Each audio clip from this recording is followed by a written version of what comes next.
Ang lakas ng ulan. May pasok kaya? Ang tagal mag-anos kung may pasok o wala. Tapos pag sa eskwelahan na tsaka palang sasabihin na wala palang pasok. Buti na lang sinundo mo ko. Ang tagal na magsuspende. Tinatabad na nga pumasok eh. Grabe naman. Ang lakas-lakas na ng bagyo eh.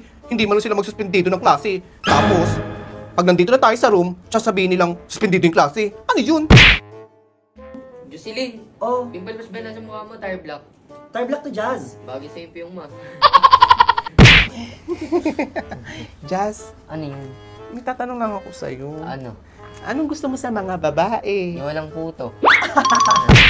Dami na kong kuto eh. Bakit wala pa rin si Mima at Brando? Pero umalis kayo dyan. Sila may Matt Brandon nakaupo dyan, di ba? Lagot kayo pag dumating sila. Ba't kami aalis dito? Nabili ba nila may matong upuan?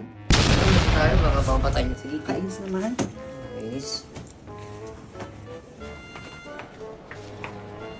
Musok ka nga doon! Hello, Mima. Walang problema. Buti hindi ka nabasa. Hindi, ang tagal nga na magsuspende. Naiinis ako. Ang lakas ng ulan, no? Kaya nga eh. Buti sinundo ko nito ni Brando. Hello. Nantok ako. Ito si Miguel, laging inaantok. Siguro puro Dota na nilalaro mo. Alam nyo, meron akong dala. Matutuwa kayo. Ano yun? Wait lang ah. Ito yung bag ko, Brando.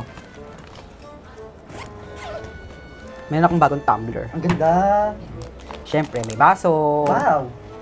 Tikman nyo. Pinabaon sa akin ng mama ko. Mukhang masarap yan, ah. Ito para sa Brando, ito para sa Miguel. Ito para sa Jocelyn. Thank you. Ice tea yan? Bakit bumubula? Tikman nyo muna kasi. Ang bango. Sarap. Wow. Oh. Masarap naman na ito. Dala to ng tatay ko galing abroad. Ang swerte mo naman. Ano ba tayo? Nahilo ko. Parang nakakaantok naman yan. Alak ata yan eh. Hindi yan alak. Lagot tayo na ito, nahihilo na ako. Diyos nga to. Hoy si ma'am!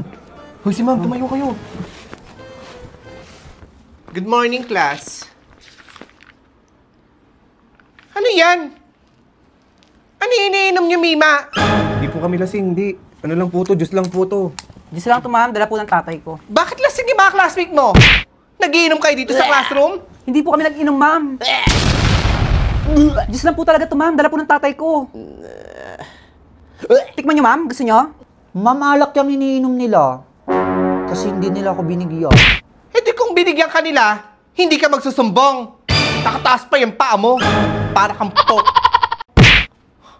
Bukas may PTA meeting.